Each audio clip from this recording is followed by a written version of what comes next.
Cordial saludo, vamos a realizar un ejemplo de razones trigonométricas básicas.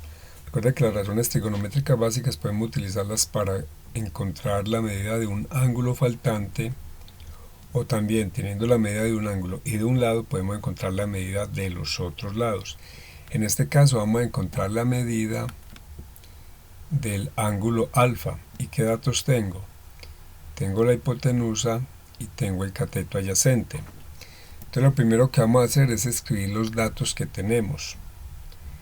Tenemos entonces el dato del ángulo, que en este caso lo metemos al baile porque sabemos que lo vamos a averiguar, o sea que el ángulo no sabemos cuánto vale. Tenemos la hipotenusa, que es otro dato, y sabemos que mide 8. No nos dijeron si 8 metros, 8 unidades, entonces lo vamos a dejar solamente en 8. Y el cateto adyacente que mide 4.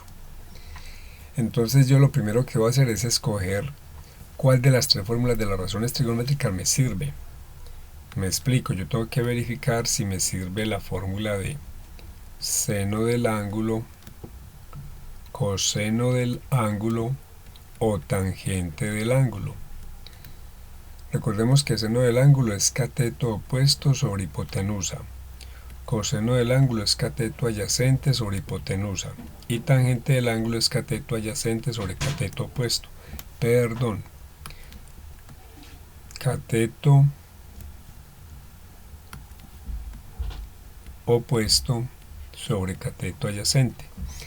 Entonces yo, como necesito resolver utilizando una de las tres razones trigonométricas, yo necesito ubicar una que tenga hipotenusa, ángulo y cateto adyacente.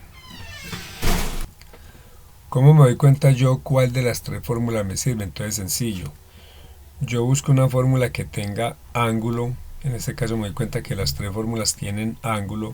Aparte de eso de tener hipotenusa, nos damos cuenta que seno tiene hipotenusa, que coseno tiene hipotenusa. Y aparte de eso de tener cateto adyacente. Entonces que tenga ángulo, hipotenusa y cateto adyacente, solo me sirve la fórmula de coseno del ángulo. Es decir, esta es la fórmula que voy a utilizar. Entonces, ¿qué hago para poder utilizar la fórmula? Empiezo a resolver.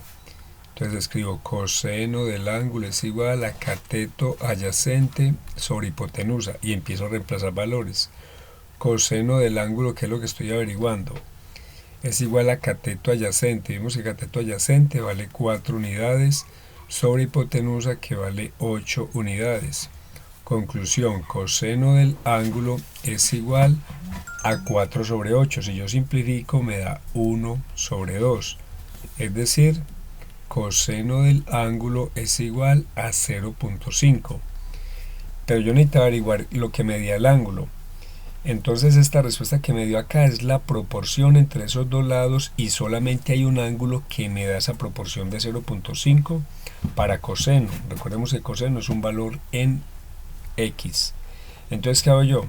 Con la calculadora vamos a buscar la segunda función, que se le llama cheat o segunda función o invertida.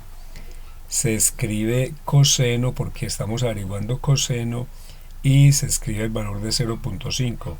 Metemos estos tres datos a la calculadora y la calculadora nos dice ese 0.5 para coseno corresponde a qué ángulo.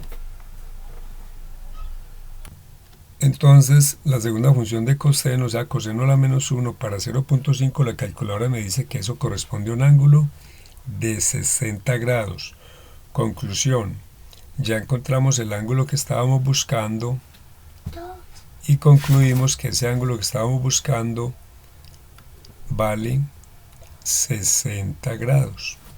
Entonces nos dimos cuenta que utilizando un lado que se llama hipotenusa y otro lado que se llama cateto adyacente podemos encontrar el ángulo.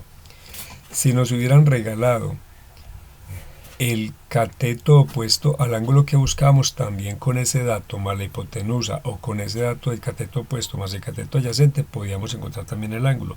¿Qué es lo que cambia? La función que utilizamos.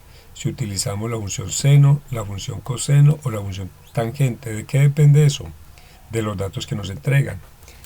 Muchas gracias. Les habló el profe Uriel.